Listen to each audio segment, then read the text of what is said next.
The council chamber was a massive room that floated in space. It orbited two suns that burned bright and blue. Inside, the rulers of 1,000 worlds sat in their high seats. They had ruled the galaxy for 40,000 years. They believed they knew everything. Counselor Thexara spread his wings wide. His feathers shimmered like gold. He was from a species that looked like giant birds. His voice was loud and proud. "The human colonies are weak," he said. "We have taken 17 of their settlements. They sent messages begging us to stop. They offered us money. They offered us trade deals. But they never fought back." The other council members nodded. High Overseer Quintel hissed his agreement. His scales were green and shiny. His eyes were cold like a snake's eyes. "The humans are soft mammals. They come from a small world far away. They have no power here." Merchant Prince Vexlun clicked his mandibles together. He looked like a giant insect with 6 arms. "I have sold many human prisoners. They fetch good prices in the slave markets. They are strong workers, but easy to control. We should take more colonies." The council voted. Most agreed to attack more human settlements. Only a few voices spoke against it. One was a young diplomat named Lithara. She stood up, her silver skin glowing softly. "We do not know enough about these humans," she said. "We should talk to them first. We should—" "Silence!" Thexara shouted.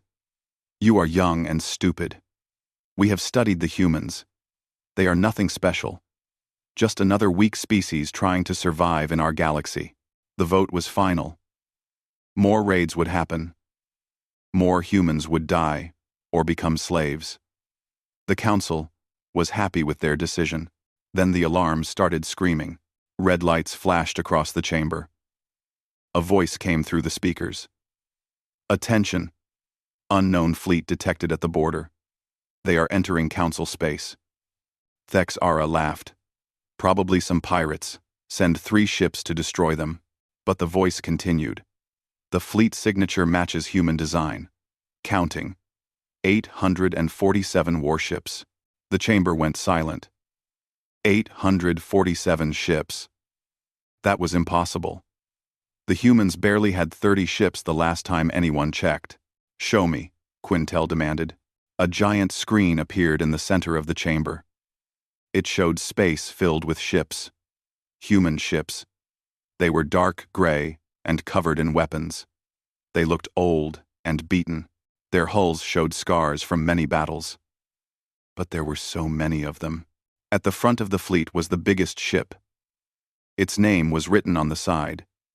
Indomitable. Then a face appeared on the screen. A human face. It was a man with dark hair and cold eyes. He wore a uniform covered in medals. His expression was calm, but his eyes promised death. "I am Admiral Hyun of the Human Defense Fleet," the man said. His voice was quiet but hard like steel. "You have attacked our colonies. You have killed our people. You have taken our children. This ends now." Thexara flew down from his seat. "You dare threaten the Galactic Council? We have 4,000 ships. We will crush you like insects." Admiral Hyun's expression did not change. "You have 3 cycles to release all human prisoners. You will pay for the damage you caused. You will return everything you stole. This is your only warning." "Or what?" Thexara screamed. "Or we will show you what happens when you attack a Death World species," Admiral Hyun said. Then the transmission ended. The council members looked at each other. Many were confused. Some were angry. A few were scared. "Death World?" someone asked. "What is a Death World?" Quintel turned to his advisors. "Bring me all information on the human homeworld. Now." While they waited, the council tried to look brave. They had ruled for thousands of years. They had defeated many enemies. Surely these humans were just bluffing. But deep in the station, Dr. Yuna was already searching through her research. She was a xenobiologist. She studied alien life forms. She had been trying to warn the council about humans for months. Nobody had listened to her. She pulled up the files on Earth. The human homeworld. As she read, her hands started shaking. Her skin turned pale. "Oh no," she whispered. "Oh no, no, no." She ran to the council chamber. She burst through the doors without permission. Guards tried to stop her, but she pushed past them. "Stop," she shouted. "Stop everything. You do not understand what you have done." Thexara glared at her. "Dr. Yuna, how dare you interrupt? Earth is a Class 12 death world," she screamed. The chamber went silent again. "Impossible," Quintel said. "We studied their world. It has water. It has plants. It has a stable sun. It is a garden world. No." Dr. Yuna pulled up data on the main screen. "Look, Earth's gravity is 1.3 times galactic standard. Humans are incredibly strong because they evolved in heavy gravity. Their oxygen levels are 21%. That is poison to most of us. Their weather creates storms with winds over 300 kilometers per hour. They have lightning that can vaporize anything it touches." She pulled up more images. "Look at their animals. These are called lions, tigers, bears, crocodiles, sharks. Every continent has apex predators that could kill most galactic species easily. And humans? Humans hunted all of them. Humans are the top predator on a world full of predators." More images appeared. Human history. Wars. Weapons. Destruction. "They have fought wars for 200,000 years," Dr. Yuna said. Her voice was shaking. "They invented weapons that can destroy entire planets. They survived ice ages. They survived plagues that killed half their population. They kept fighting. They kept surviving. They never stopped." Merchant Prince Vexaslun clicked nervously. "But they seemed so weak when we captured them." "Because they were civilians," Dr. Yuna shouted. "Farmers, families, children. You attacked their homes. Now you face their military. Now you face humans who were trained for war." The council members looked at the screen again. At the fleet of human ships. At Admiral Hune's cold eyes. Thexara tried to sound brave. "We still outnumber them 4-1. We have superior technology. We will." "Technology they have been studying from the ships you sent," Dr. Yuna interrupted. "They are fast learners. And their technology might look crude. But it works. It has to work. Because if it failed on Earth, they would die." She pulled up one more image. It showed Earth from space. A blue and green marble floating in the black. It looked beautiful. Peaceful. "That world tried to kill them every single day," Dr. Yuna said softly. "The weather tried to kill them. The animals tried to kill them. The diseases tried to kill them. Even other humans tried to kill them. And they survived. They did not just survive. They became the most dangerous species on their planet." She turned to face the council. "You took their families. You burned their homes. You made them angry. And now, they are coming for revenge." High Overseer Quintel stood up slowly. For the first time in his long life, he felt something he had not felt in centuries: fear. Outside the station, the human fleet moved closer. On the flagship Indomitable, Admiral Hyun sat in his command chair. Captain Minji stood beside him. "3 cycles," she said. "Do you think they will surrender?" Admiral Hyun looked at the station through the view screen. He thought about the 17 colonies, the burned homes, the crying children, the families torn apart. "No," he said quietly. "They are too proud. They will fight." "Good," Captain Minji said. Her smile was cold and sharp. "We did not come here to accept surrender. We came here to teach them a lesson." Admiral Hyun nodded. "Send the message to all ships. Prepare for combat. Show them what Deathworlders can do." Across the fleet, 847 ships powered up their weapons. Marines checked their armor. Pilots climbed into their fighters. Engineers pushed the reactors to full power. The humans were coming, and the galaxy would never be the same. The council chamber was in chaos. Everyone was shouting. Some wanted to fight. Others wanted to run. Nobody agreed on anything. Dr. Yuna stood at the center of it all. She had more information to share. Information that would make everything worse. "Listen to me," she shouted. Finally, High Overseer Quintel slammed his tail on the floor. The loud bang made everyone go quiet. "Dr. Yuna," he hissed. "Tell us everything. How dangerous are these humans really?" Dr. Yuna. Dr. Yuna took a deep breath. She activated her data pad. Images filled the air around them. "Jun, let me start with their evolution," she said. "Most species in the galaxy evolved as prey animals or peaceful gatherers. We learned to hide. We learned to cooperate. We learned to share." She showed an image of a human running.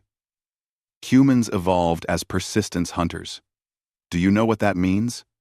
They would chase their prey for hours, sometimes for days. They would run until the animal collapsed from exhaustion. Then they would kill it. "But we can run fast too," Texera argued. "Many species are faster than humans. You can sprint fast," Dr. Yuna said. "But humans can run forever. Their bodies are designed for endurance. They sweat through their skin to cool down. They can run in heat that would kill us. They can run for 20, 30, even 50 kilometers without stopping." She showed more images. Humans climbing mountains. Humans swimming in oceans. Humans running through deserts. "They are the most adaptable species I have ever studied," Dr. Yuna continued. "They live in frozen wastelands where the temperature drops to -50 degrees. They live in deserts where it reaches +50 degrees. They live on mountains where there is barely any oxygen. They live on every continent of their world." Merchant Prince Vex Loon clicked nervously. "But they are just mammals. They are soft. I have seen them bleed." "Yes, they bleed," Dr. Yuna said. "But they heal fast. Their bodies repair damage quickly. And pain? Pain does not stop them like it stops us. I found records of human soldiers fighting with broken bones. Fighting with holes in their bodies. Fighting until they could not stand anymore. We. God. We. She pulled up medical files. A human can survive losing 30% of their blood. They can survive losing limbs. They can survive injuries that would kill most of us instantly. And they keep fighting." The council members were getting more nervous now. But Dr. Yuna was not finished. "Now let me tell you about their minds," she said. "Humans are incredibly intelligent. But more than that, they are creative. When they face a problem, they invent new solutions. They adapt. They learn." She showed images of human technology. "Look at their weapons. We use plasma and lasers. Clean, efficient, beautiful. Humans use kinetic weapons. They fire chunks of metal at incredible speeds. It is crude. It is simple. But it works. And it is terrifying." We have shields," Quintel said. "Our shields can stop kinetic weapons." "Can they stop this?" Dr. Yuna showed footage of a human railgun firing. The metal slug moved so fast it glowed white hot. It hit a test asteroid, and the asteroid exploded into dust. That projectile was moving at 12,000 kilometers per second. At that speed, it hits with the force of a nuclear weapon. She showed more weapons. They have missiles that use nuclear fusion. They have bombs that use antimatter. They have weapons that can crack planets open. And they invented all of this while fighting each other.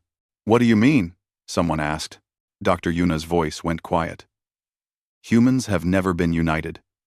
They spent most of their history at war with each other. Different tribes, different nations, different religions. They fought wars that killed millions of their own people.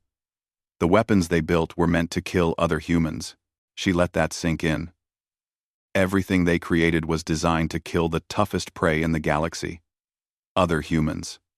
Now imagine what those weapons will do to us. On board the Indomitable, Admiral Hyun walked through the ship. He passed Marines preparing their gear. Commander Taeyang was with them. He was a big man, even for a human. His armor was thick and heavy. "How are the men?" Admiral Hyun asked. "Ready, sir," Taeyang said. "Angry. They all lost someone in the raids. They want justice." Admiral Hyun nodded. He understood. He had lost family too. His sister lived on Colony 7. When the Council ships attacked, she died protecting her children. "Remember the rules of engagement," Admiral Hyun said. "We are not here to commit genocide. We are here to stop the Council and rescue our people." "Yes, sir," Taeyang said. "But if they fight back, then we show them why Earth is called a death world," Admiral Hyun replied. He continued walking. He reached the fighter bay. Lieutenant Yoonji was there, checking her craft. She was young, only 25.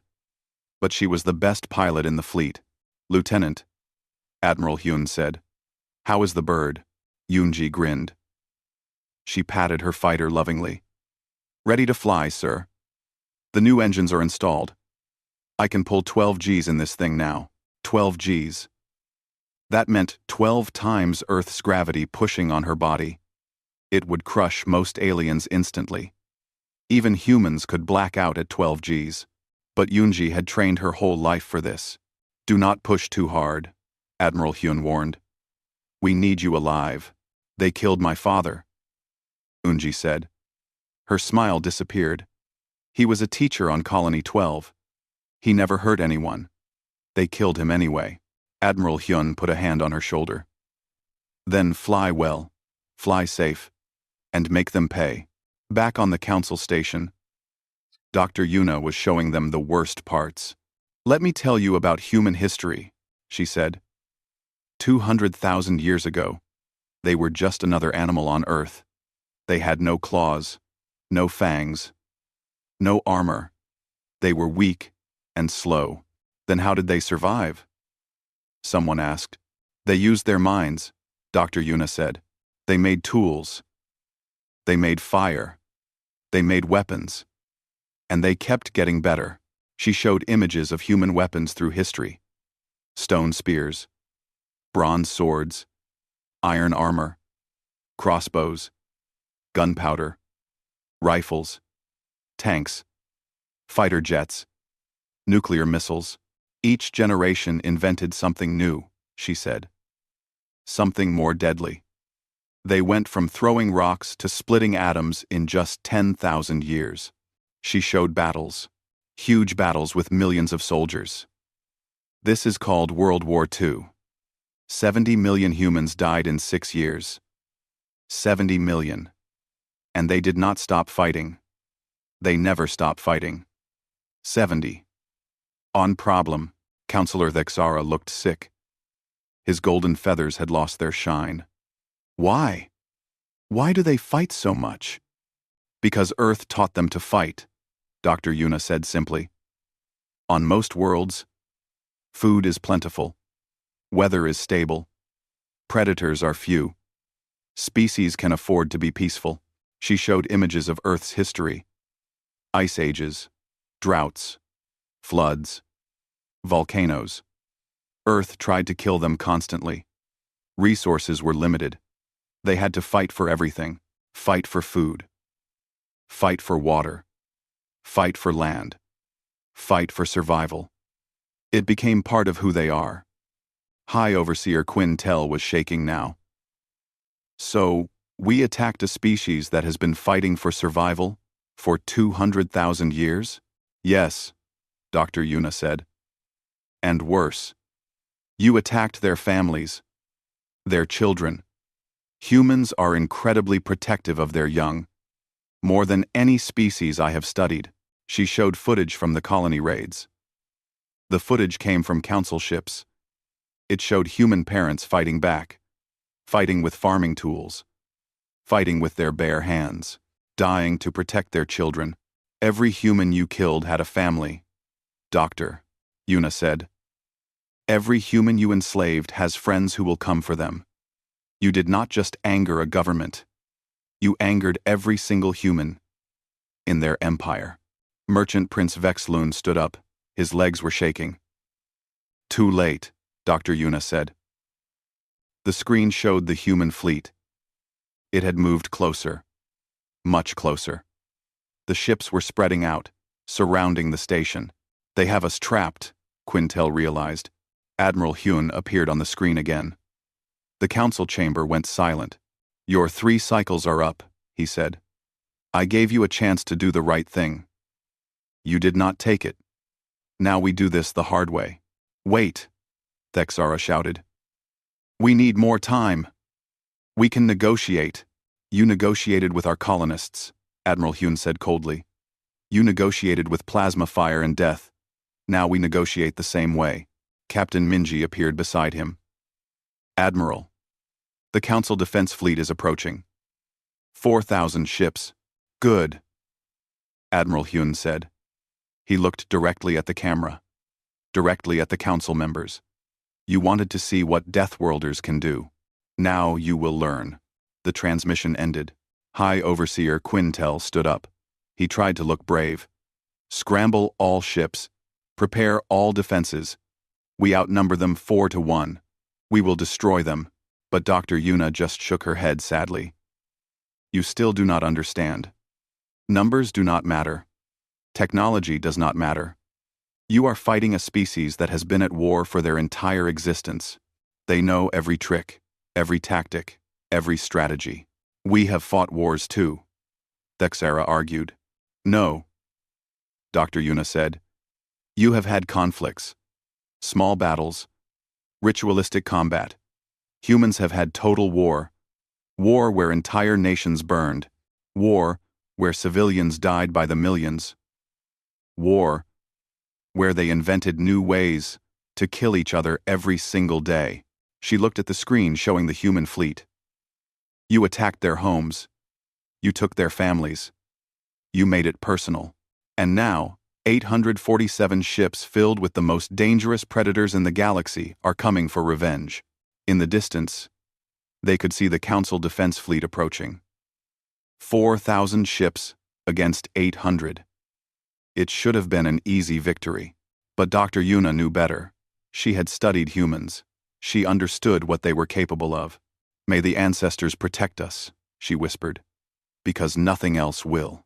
The Council Defense Fleet filled the space around the station. 4,000 ships in perfect formation. They looked beautiful. Their hulls were polished and shiny. Their weapons glowed with plasma energy. They had never lost a major battle in 40,000 years. The human fleet looked like junk in comparison. Their ships were dark and ugly. Their hulls were scarred from old battles. They did not fly in perfect formation. They spread out like a pack of wolves. On the Council flagship, Commander Velthos felt confident. He was an experienced officer. He had fought in dozens of small conflicts. He knew tactics and strategy. All ships, prepare to fire, he ordered. We will show these primitives the power of the Galactic Council. On the Indomitable, Admiral Hyun watched the enemy fleet approach. Captain Minji stood beside him. They are charging plasma weapons, she reported. They will fire first. Let them, Admiral Hyun said calmly. Our shields can take it. Are all ships ready? Yes, sir. All captains report ready for combat. Admiral Hyun nodded. He thought about his sister again. About all the families destroyed by these arrogant fools. All ships, he said into the communication system. Show them what we are made of. Show them what happens when you attack Earth's children. Across the human fleet, 847 captains heard those words. They thought about their own losses, their own reasons for being here, and they prepared to fight. Commander Velthos gave the order. Fire! 4,000 council ships fired at once. The space between the fleets lit up with plasma bolts. Thousands of bright streams of energy crossed the distance in seconds. The plasma hit the human shields. The shields glowed bright blue. They absorbed the energy. They held. On the Council flagship, Velthas stared in surprise. Impossible. That should have destroyed their shields. His science officer checked the readings. Sir, their shields are incredibly strong. Much stronger than we predicted. How? Velthas demanded. The science officer looked confused. According to these readings, their shields are designed to protect against radiation levels that would kill any known species. Their homeworld must have incredible radiation in space around it. What they did not know was that Earth's magnetic field was weak compared to most garden worlds. Earth's radiation belts were deadly. Humans had learned to build powerful shields just to survive in their own space. Council weapons were nothing compared to what human shields were designed to handle. Fire again, Velthas ordered, but Admiral Hyun was done waiting. All ships, return fire. Show them real weapons. The human fleet fired back. But they did not use plasma. They used railguns. Thousands of metal slugs, each one accelerated to impossible speeds, crossed the space between fleets. They moved so fast they glowed white-hot. They moved so fast the Council sensors barely saw them coming. The first railgun slugs hit the Council ships. The slugs did not just punch through the shields. They went through the shields like they were not even there. They punched through the hulls. They punched through the ships completely. One Council cruiser took 3 hits. The slugs went in one side and out the other, leaving holes as big as houses. Air and fire exploded from the wounds. The ship started spinning out of control. Another ship exploded completely when a slug hit its reactor. The explosion was so bright, it lit up space like a small sun. Evasive maneuvers, Velthas screamed. All ships, evasive maneuvers. But the Council ships were not built for aggressive flying. They were built for beauty and efficiency. They turned slowly. They moved carefully. The human ships moved like they were alive. They twisted and rolled. They dove and climbed. They pulled maneuvers that should have crushed their crews from the G-forces. Captain Minji led her destroyer squadron into the Council formation. All ships, follow me. Target their carriers. 5 human destroyers dove toward the Council carrier group. The carriers were huge ships, 3 times bigger than any human vessel. They launched fighter craft to defend themselves. The fight was not even close. The human ships moved too fast. They dodged and weaved through the enemy fire. Their weapons never stopped shooting. Lieutenant Unji launched from the Indomitable with her fighter squadron.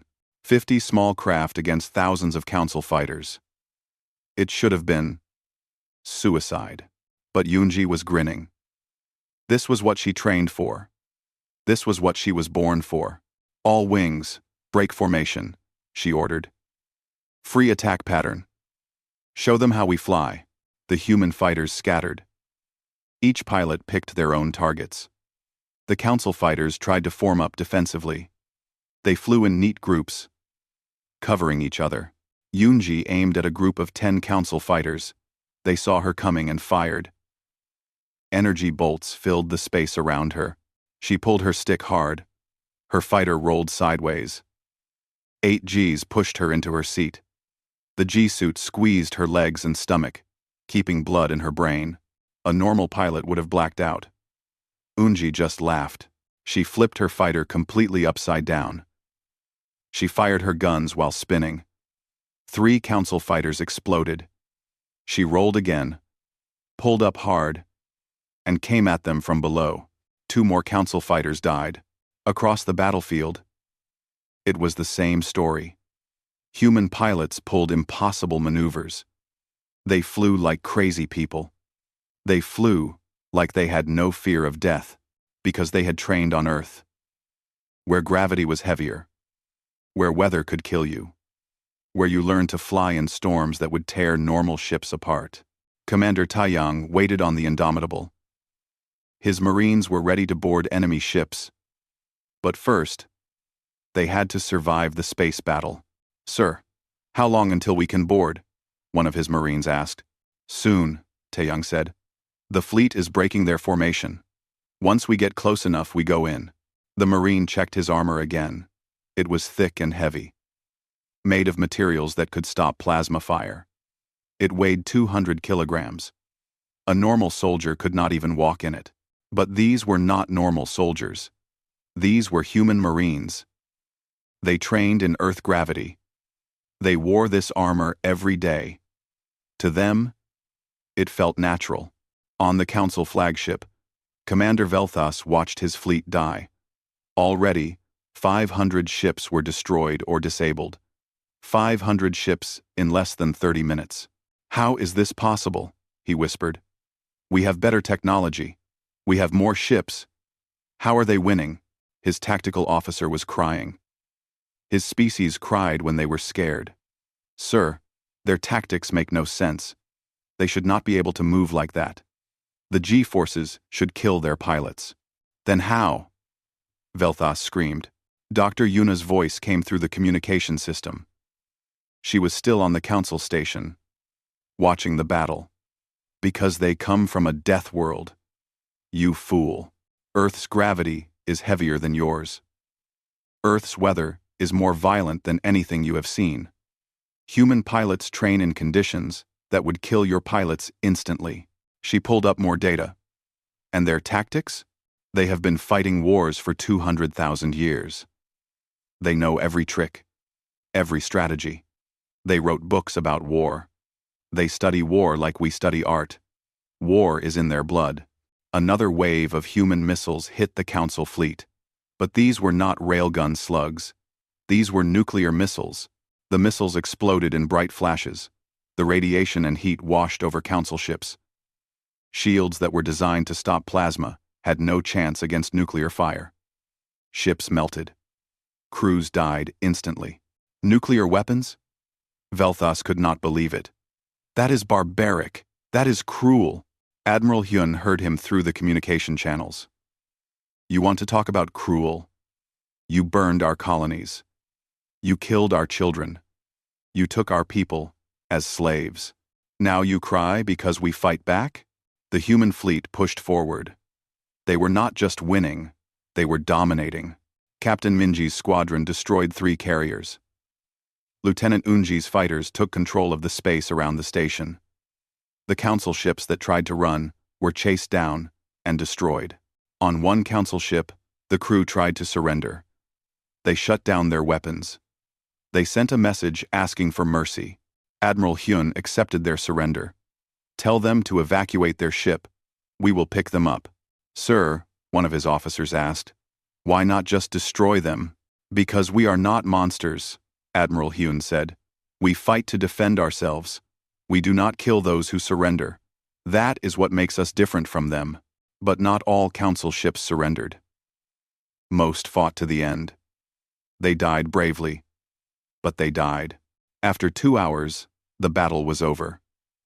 Of the 4,000 Council ships, only 800 survived. Most of those were running away. The rest were destroyed or disabled. The human fleet had lost 37 ships, 37 against more than 3,000. It was the most one-sided battle in galactic history. On the Council station, High Overseer Quintel sat in his chair. He could not move. He could not think. His entire fleet, destroyed in 2 hours. "How?" he whispered. Dr. Yuna stood in front of him. "I told you. They are Deathworlders. They are apex predators. They have fought for survival their entire existence. You were prey that bit back, and now you are paying the price." Admiral Hyun's face appeared on the screen again. "Council members, your fleet is destroyed. Your station is surrounded. You have one more chance. Surrender now. Release our people, or we will take them by force." Councillor Thexara tried to stand, but his legs would not work. Merchant Prince Vex Lun was trying to sneak away. High Overseer Quintel just stared at the screen. "We surrender," Quintel said quietly. "What?" Thexara shouted. "We cannot surrender. We are the Galactic Council." We have lost, Quintel screamed. Look around you. Our fleet is gone. Our people are dead. We lost. He turned to Admiral Hyun. We surrender. Please, no more killing. Admiral Hyun nodded. Commander Taeyang, take your Marines and secure the station. Find our people. Bring them home. Taeyang grinned. Yes, sir. With pleasure. The boarding craft launched from the human ships. They headed for the council station. Inside each craft, Marines checked their weapons one last time. They were going to save their people. And anyone who tried to stop them would learn what human Marines could do. The battle was over. But the war had just begun. Commander Taeyang's boarding craft hit the station's docking bay hard. The doors opened before the craft even stopped moving. Marines poured out, their boots hitting the metal floor with heavy thuds. The station security was waiting. They wore light armor and carried energy weapons. They looked scared. They should be. Surrender now and nobody dies. Taeyang announced through his helmet speakers. His voice was loud and deep. One security officer was braver than the others, or more stupid. He raised his plasma rifle and fired. The plasma bolt hit Taeyang's armor and scattered. The armor barely noticed. Taeyang did not even slow down. He crossed the distance in 3 seconds. His armored fist hit the officer's chest. The officer flew backward 10 meters and did not get up. Anyone else? Taeyang asked. The other security officers dropped their weapons. Smart choice.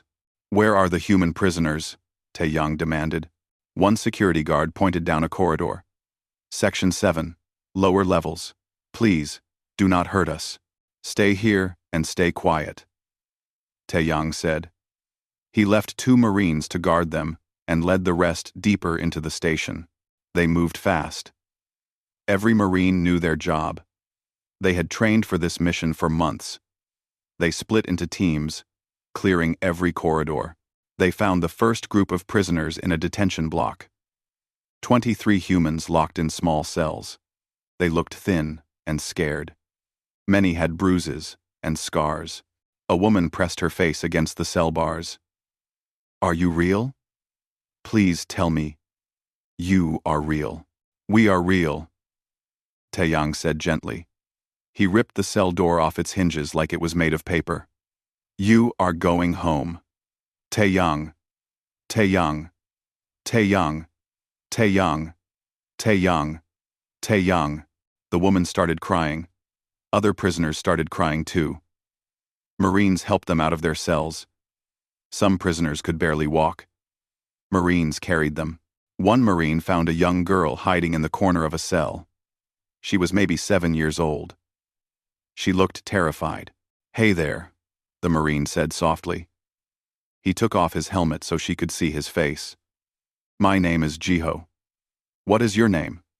Hana, the girl whispered. Well, Hana, we are here to take you home.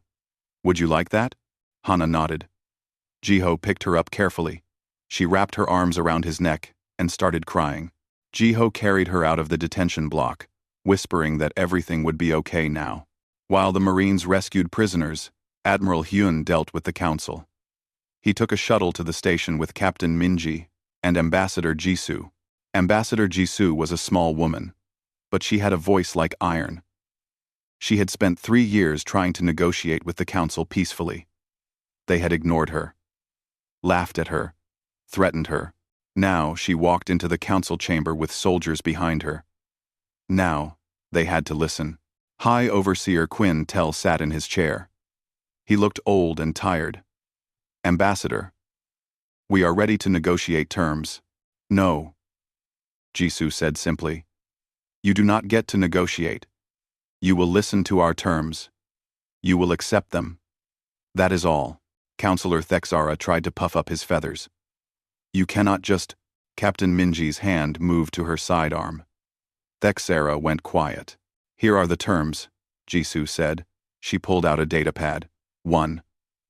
All human prisoners will be released immediately. All of them. Every single one in council space. 2. You will pay reparations for the damage you caused. 200 years of payments. The amount will be decided by human economists, not by you. 3. Your military fleet will be reduced by 90%. You will keep only defensive ships. 9. 4. Human observers will be placed on every council world. They will watch you. If you ever attack another species, like you attacked us, we will know. 5. All council leaders who authorized the raids will stand trial for war crimes. The council members looked at each other in horror. Thexara jumped up. This is insane. You cannot do this. We are the Galactic Council. We have ruled for 40,000 years. Admiral Hyun stepped forward. You had ruled for 40,000 years. That ended when you attacked our children. Now you will face justice. We will never accept these terms, Thexara shouted. Never. Hyun's expression did not change. Captain Sokjin, please demonstrate what happens if they refuse. On a human cruiser outside the station, Captain Sokjin received the order. He smiled. Targeting the uninhabited moon. All railguns. Sustained fire. The cruiser's 8 railguns began firing. They fired continuously for 5 minutes. Thousands of slugs traveling at impossible speeds hit the small moon. Everyone in the council chamber watched the screen. The moon started glowing from the impacts. Then it started cracking. Then it split in half. Then it exploded into dust and rubble. That moon was solid rock, 2,000 kilometers across. Admiral Hyun said quietly, "Your homeworld is not solid rock. Do you understand?" High Overseer Quintel understood. "We accept your terms." "No!" Thexara screamed. "We cannot accept this shame. I would rather die." "That can be arranged," Minji said coldly. Quintel stood up, his tail dragged on the floor. "Counselor, Thexara, you are removed from your position. Guards, take him away." But Thexara spread his wings. "You are all cowards, all of you."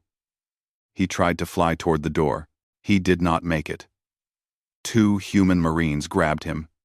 He fought and scratched, but their armor was too strong. They carried him away like he weighed nothing. "Anyone else want to refuse?" Jisoo asked. Nobody spoke. "Good," Jisoo said. "You have 24 hours to provide us with locations of all human prisoners. Every single one. If we find out you hid even one prisoner, the deal is off." The council members nodded. They looked defeated. Broken. Ambassador Jisoo almost felt sorry for them. Almost. Then she remembered the burned colonies, the dead families, the enslaved children. "One more thing," she said.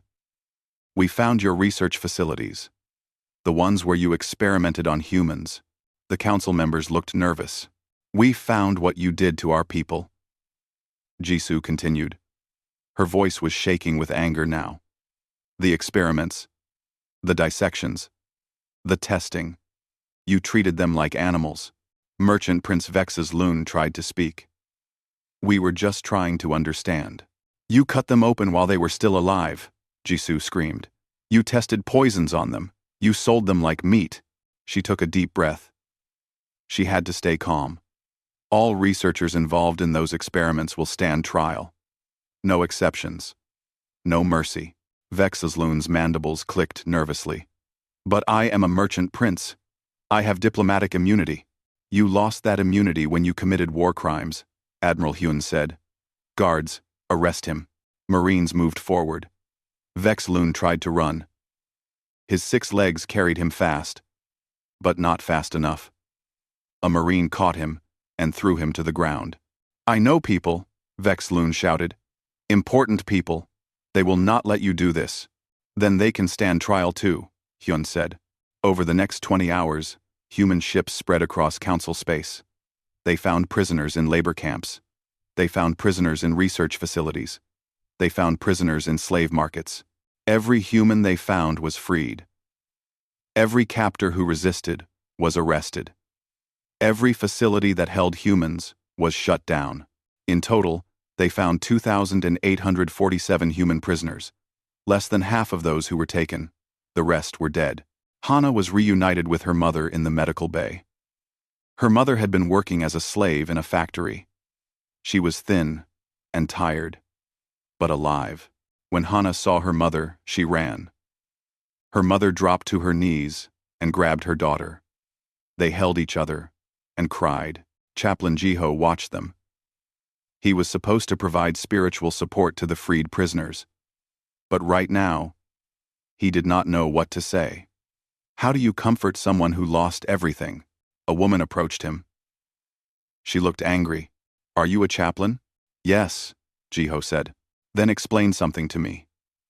The woman said, why did your God let this happen? Where was he when they killed my husband? Where was he when they took my son? Jiho did not have an answer. I do not know. That is it? The woman demanded. That is all you can say? Yes, Jiho said honestly. I do not know why bad things happen to good people. I do not know why God allows suffering. But I know this. We came for you. We did not forget you. We did not leave you behind. The woman stared at him. Then she started crying. My son. They killed my son. He was only 6 years old. Jiho held her while she cried. He had no words. Sometimes there are no words. On the council station, the trials began. Admiral Hyun insisted on fair trials, with evidence, with lawyers, with proper procedure. Some humans disagreed. They wanted immediate punishment. They wanted revenge. But Hyun was firm. If we act like monsters, we are no better than them. We will do this the right way. The evidence was overwhelming. Video footage of raids, records of slave sales, research notes from experiments, testimonies from thousands of witnesses. Counselor Thexara was found guilty of authorizing attacks on civilian colonies. Merchant Prince Vexloon was found guilty of slavery and torture. Dozens of other council members were found guilty of various crimes. High Overseer Quintel was not charged. He had opposed the raids from the beginning. His crime was not stopping them soon enough. The galaxy watched the trials. Other species were shocked. They did not know the council had been doing such terrible things. Or maybe they just did not care before. Now they cared. Because now they knew what happened when you attacked humans. Dr. Yuna testified at the trials. She explained what she had tried to tell the council. How she had warned them about humans. How they ignored her. Why did you not warn them more strongly? A lawyer asked. I tried, Dr. Yuna said. I sent reports. I gave presentations. I begged them to stop. They called me a coward. They said I was overreacting. She looked at the council members on trial. They thought they were invincible. They thought they were superior. They thought humans were just another weak species. They were wrong. After 3 weeks, the trials ended. Sentences were given. Some council members were imprisoned. Some were executed for the worst crimes. Some were released but banned from government forever. Counselor Thexara received a life sentence. He would spend the rest of his days in a human prison. When they took him away, he was still shouting that he was innocent, that he was just following orders, that it was not his fault. Nobody believed him. The human fleet prepared to leave. They had done what they came to do. All prisoners were freed. Justice was served. The galaxy knew the truth. But Admiral Hyun knew this was not the end. It was just the beginning. Captain Minji, he said. What do you think comes next? Minji looked at the stars. Other species will fear us now. Some will respect us. Some will hate us. But none of them will forget us. Winji. Good, Hyun said. Let them remember. Let them remember what happens when you attack a Death World species. 6 months after the battle, the galaxy was a different place. The Galactic Council still existed, but nobody feared them anymore. Their fleet was reduced to small patrol ships. Their power was broken. Humans were now the strongest military force in the known galaxy.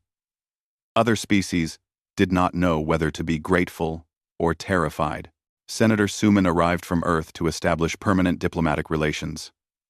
She was old, in her 70s, but her mind was sharp as a knife. She had spent 40 years in Earth's government. She knew how to deal with difficult people. The meeting was held on a neutral station. Representatives from 100 species attended. Everyone wanted to know what humans would do with their new power. Senator Suman stood at the podium. She looked at the crowd of aliens before her. Some looked curious. Some looked afraid. Some looked angry. "I know what you are thinking," she began. "You are wondering if humans will become the new council. If we will use our military power to control you, to dominate you." Cherner. She paused. "The answer is no. We did not come to the galaxy to rule. We came to the galaxy to survive, to explore, to live in peace." "But you destroyed the council fleet," someone shouted from the crowd. "We defended ourselves," Suman said firmly. "The council attacked our colonies. They killed our families. They enslaved our children. We asked them to stop. We begged them to negotiate. They refused. So we did what we had to do." She pulled up images on the screen behind her. Images of the destroyed colonies. "This is Colony 7. Population 5,000. The council ships burned it. Only 300 survived." More images. "This is Colony 12. Population 8,000. The council took 2,000 as slaves and killed the rest." The crowd went silent. They had heard about the colonies, but seeing the images made it real. "We lost 17 colonies," Suman continued. 34,000 people dead. Almost 3,000 enslaved. "Do you know what we did before we sent our fleet?" Nobody answered. "We tried to negotiate for 3 years. Ambassador Jisoo sent 400 messages to the council. Every single one was ignored or mocked. We offered trade deals. We offered technology. We offered peace. They responded with more attacks." She looked around the room. "So I ask you, what would your species have done? If someone attacked your families, would you not fight back?" A voice spoke from the crowd. It was a representative from a species that looked like walking plants. "We understand your anger, but your response was extreme. You destroyed 3,000 ships. You killed hundreds of thousands of council soldiers. War is extreme," Sumin said. "We did not want war. But once war began, we fought to win. Because that is what Earth taught us. If you fight to survive. You fight to protect your people.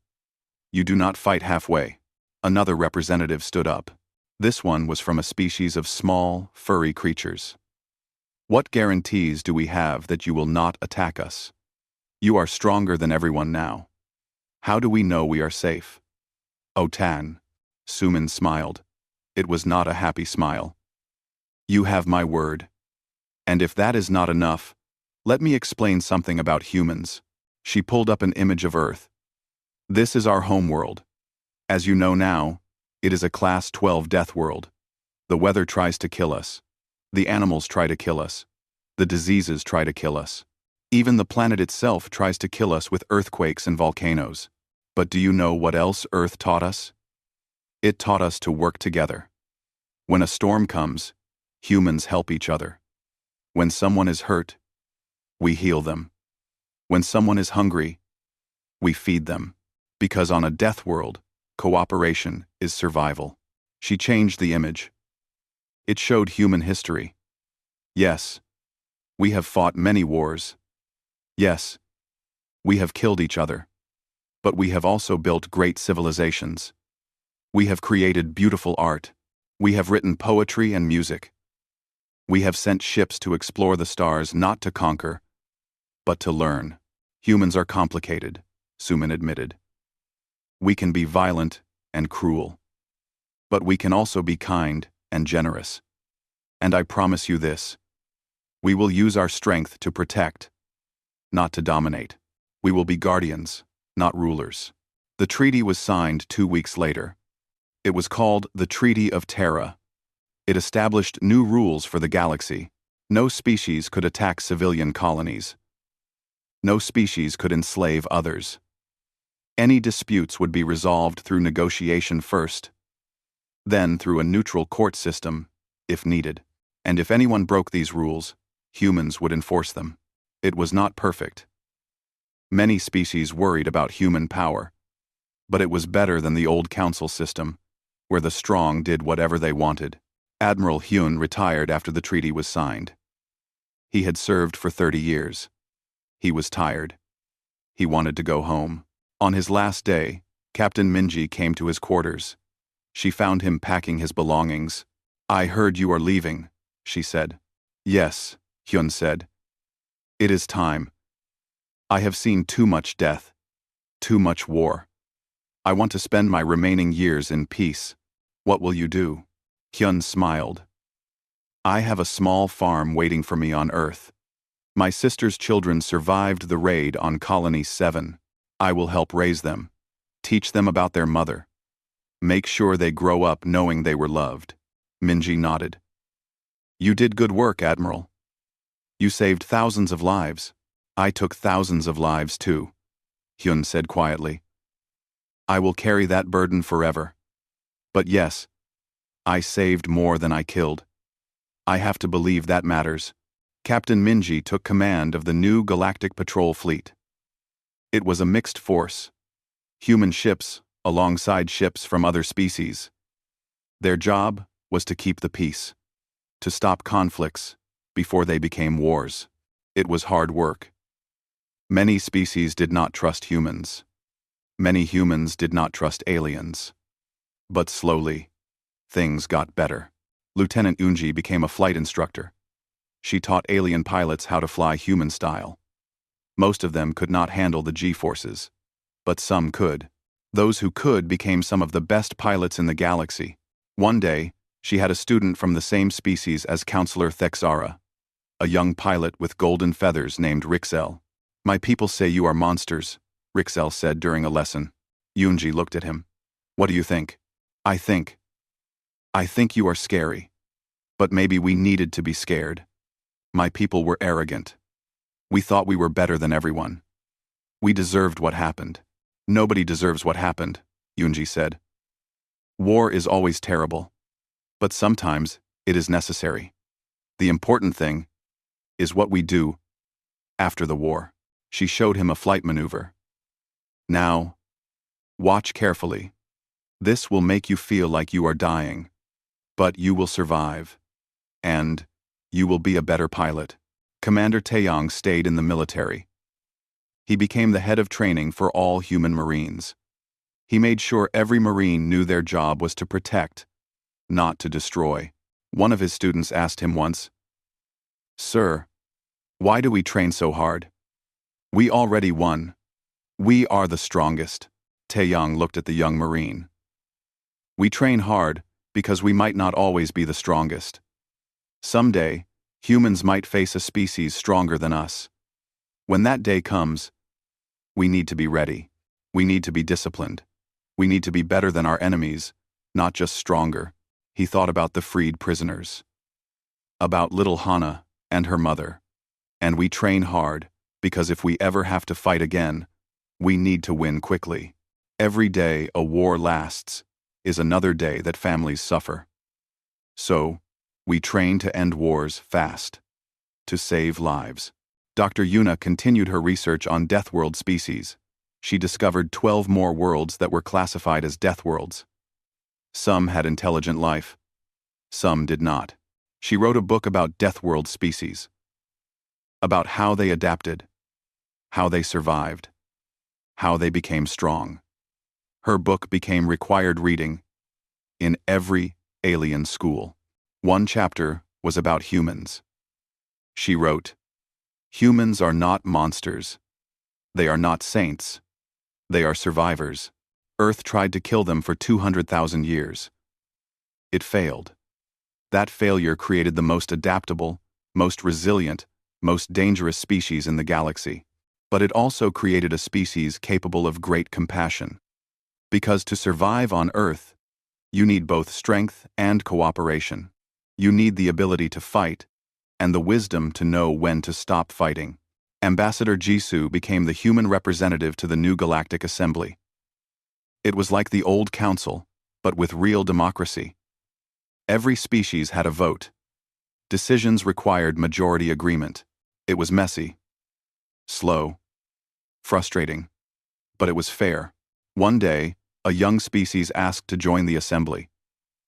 They were new to space travel, primitive by galactic standards, but eager to learn. Some species wanted to reject them. They are too primitive. They will slow us down. Jisoo stood up.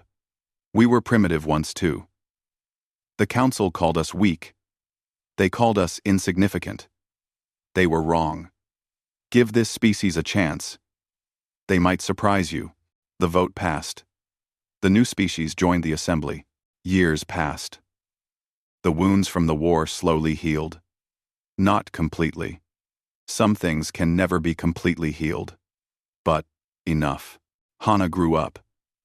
She became a teacher, like her father had been. She taught human and alien children together. She taught them about the war, about what happened, about why it must never happen again.